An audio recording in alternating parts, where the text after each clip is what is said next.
Today, we're going to unpack a single piece of paper that did something pretty incredible.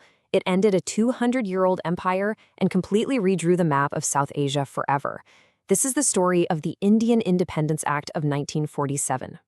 So just think about this for a second. How do you legally and peacefully dismantle an entire empire that's been in place for 2 centuries in just a matter of weeks? That was the unbelievable challenge facing British and Indian leaders back in 1947.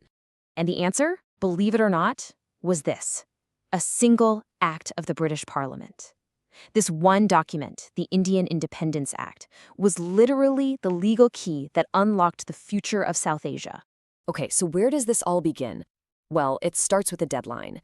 The British Prime Minister at the time, Clement Attlee, made a historic announcement that basically lit the fuse on the whole thing. Just look at this timeline. In February, the British say, okay, we're leaving by June 1948. But things started moving fast.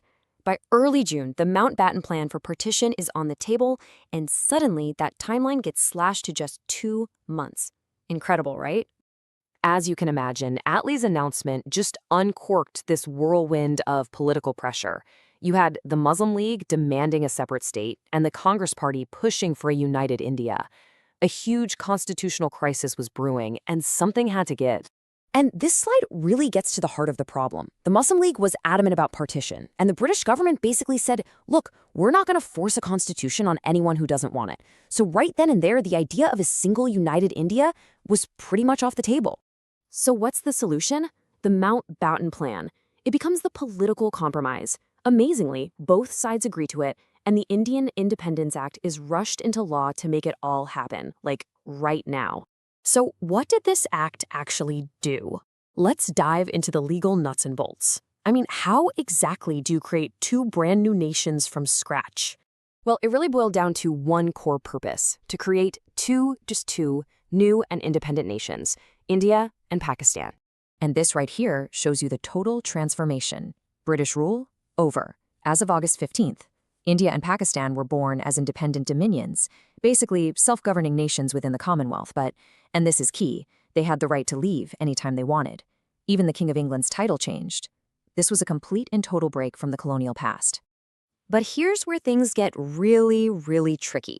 You see, there were over 500 princely states that weren't technically under direct British rule. They were kind of their own thing. So what was going to happen to them? The Act's answer was this concept called lapse of paramountcy. It sounds complicated, but it's simple.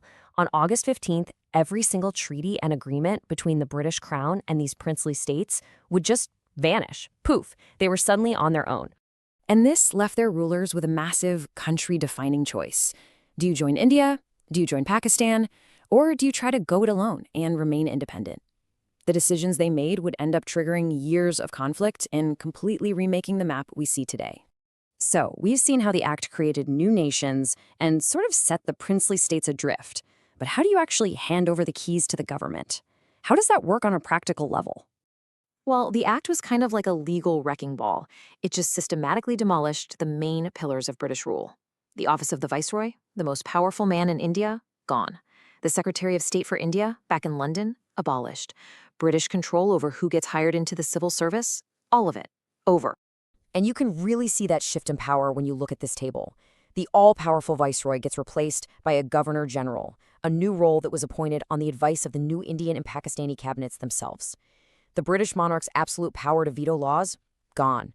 And those provincial governors, they went from being colonial rulers to just nominal constitutional heads. A huge change. And here's the real kicker. The Act granted absolute, total sovereignty. The new governments could write any constitution they wanted, make any laws they wanted, and get this, they could even repeal any act of the British Parliament, including the Independence Act itself. Now that's what you call real freedom.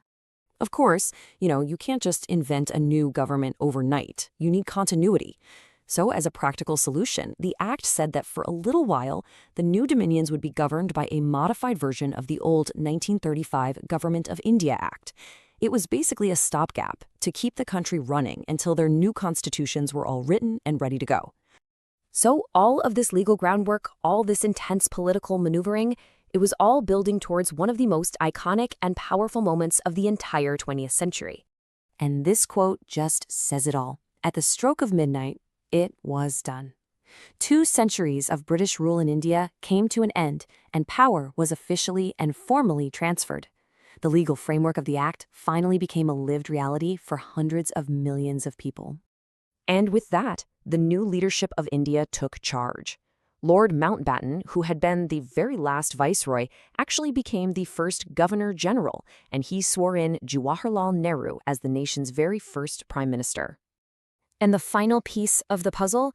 The Constituent Assembly, which had been put together a year earlier with the job of drafting a constitution, now took on a brand new role.